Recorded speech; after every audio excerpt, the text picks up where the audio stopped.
mala madijan gay kadial. Tilada te the long cole na lunkanet.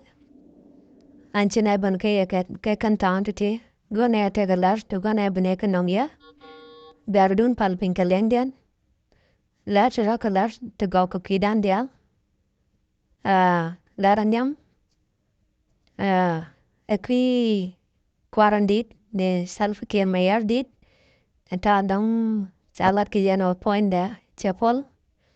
Ka chinchine ke jek ke lar chinchine ke jek chajala da no kawga te pan kawar.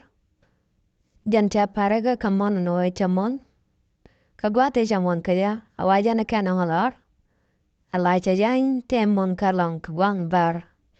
Awa no point da. Te winene dialan tiega jakene ita gang kaja. Chaja gaya long kata dong chikwar chamon kaja ka taantamon. Anna mo tana ita man da ka dira long. Ko dia ko je dong de kwar da liu. Man kune la ban ko yeka jantama.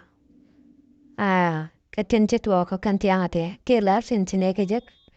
Ano kwar na Salva Kiir mayar dit. Te ka rain mi chapay lat ban yoka no. Chaja lada no da. Dera kwar na roda manyam. Ni Dr. Machar. Dara jet jaloinke. Ke chang aron muluni chang wal bakal kapay dich. Alarang which I jip wet lar till I lara gorgatan. Ka weta to ka weta dang dioja no ka weta not ke. Ne di jide lana kach. An chiga lara mo chiga na togo no chi Salva Kiir lara mo che togo no. De kwar na Riek Machar. De luin ke chang aron. Aray mo awa lara jen ka tog da. Ke che lat ken o de kwar na Riek Machar de jelun yena. Man chakulu kun pin ka doba nang de lunya yen ke awa jan ludu no mukaring Machar mukana lun yena ka ta point de ka je. Tala ramu damu gaya ka sa Sudan da nang nyam an Riek Machar kara. Kami yana bu yana bo an roy jamo. Jan chede nan ka tok an roy jamo. Kya ka longo no da tok ko an Salva Kiir mi yana bu yen ta da ke liu.